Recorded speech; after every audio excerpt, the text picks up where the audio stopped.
Well, good morning. My name's Simon.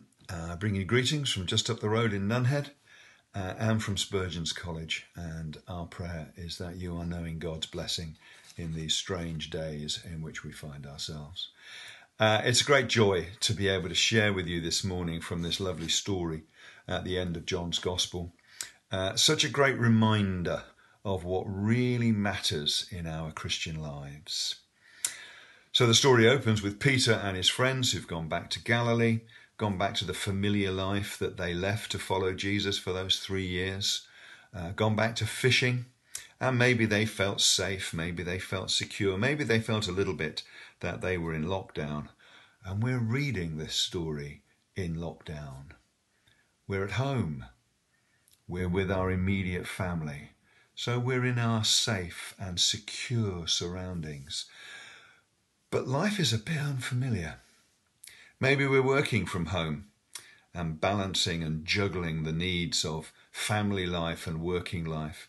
Maybe we've been furloughed by our employer. Maybe we are in that vulnerable group that needs to stay at home to remain free of this virus. And maybe like Peter, we're asking lots of questions about Jesus. Where is he? Is he coming? What's going on in our lives? What's going on in our faith when we can't do the things that we've come to rely on to feed it?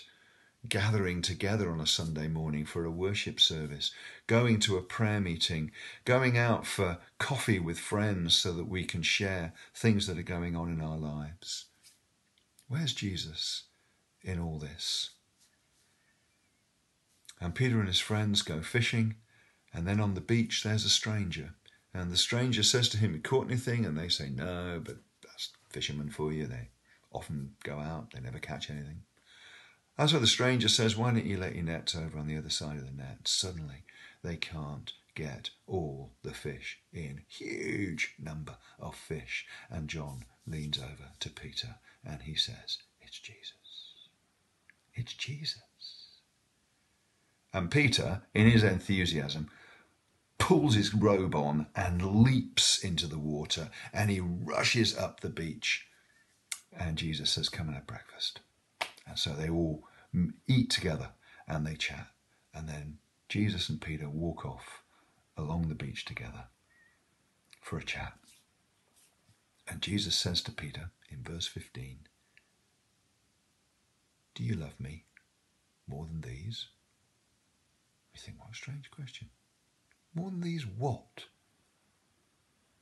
Well, maybe Jesus is saying, do you love me more than these fish? There are an awful lot of them after all.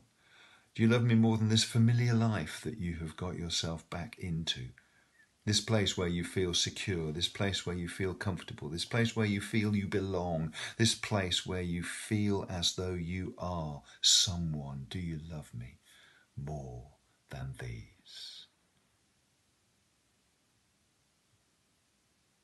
It's a question that Jesus asks all of us. Do you love me more than you love the life that you live, the job that you do, the family that you have? Do you love me more than these? Or maybe Jesus is saying, do you love me more than these men love me? Now that's a really below the belt question. But it's a question that Peter invites Jesus to ask, because at the Last Supper, when Jesus said to Peter, "You're going to deny me," Peter said, "No, I'm not.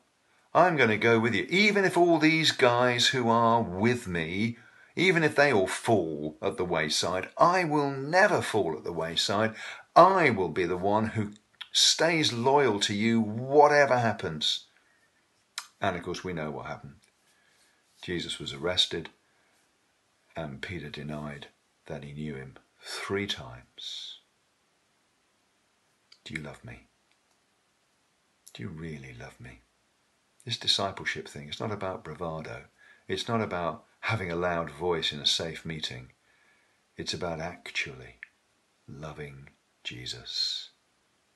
And when the chips are down, living our lives for him. So maybe that's what Jesus meant. Or maybe Jesus meant, do you love me more than you love these guys? these guys, they've been together for 3 years on the road. They've seen lots of wonderful things. They've seen lots of really quite grim things. They've shared the ups and downs of life in this close bonded community of people. Do you love me more than these guys?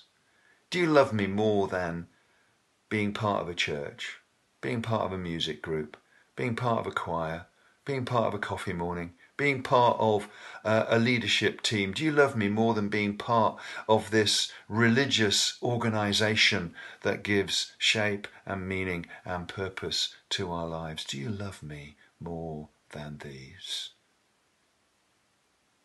This is a really searching question that Jesus is asking. This is a question that strips away all the things that we wrap ourselves in that maybe keeps us from being exposed at the core of who we are in front of Jesus. And that's maybe why Jesus asks it 3 times. Peter gets a bit hurt on the 3rd time he asks it. And Peter's learnt that actually bravado won't do, because in reply to this question, he says something that could be translated, you know, you know, you know. And what Peter is saying is that you know what I'm like. You know who I am. You know everything about me. And deep down in my soul, you know that I love you.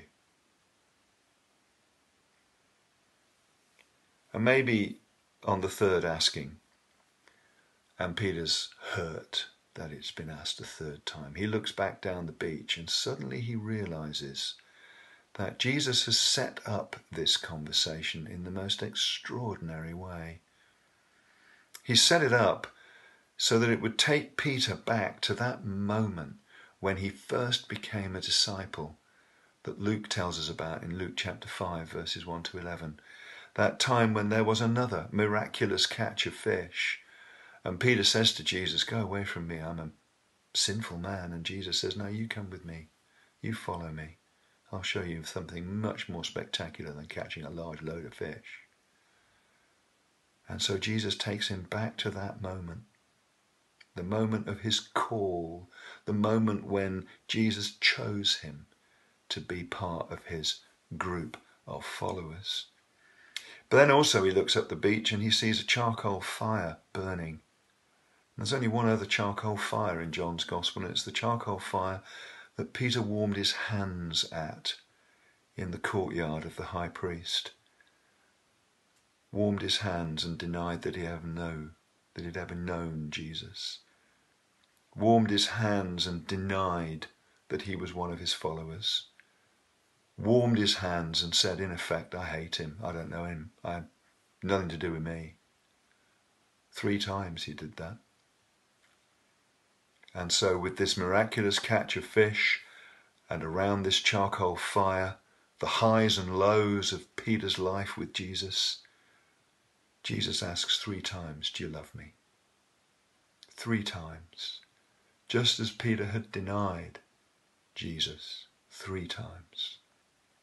So Jesus asks 3 times, do you love me? Each one cancelling out the denial around that fire.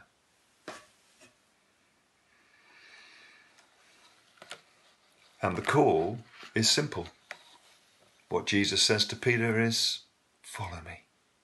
If you love me, follow me. It was a call to follow him that started their relationship in the first place, and now it's a call to follow him that continues that relationship into whatever the future will hold. Follow me.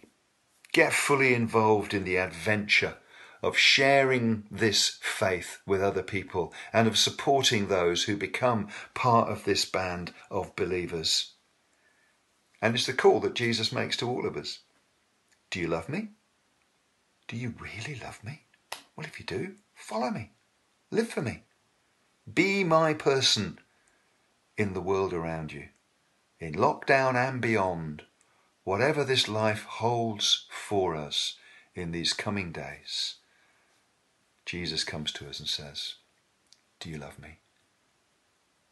And if the answer is yes, then he says, follow me. Amen.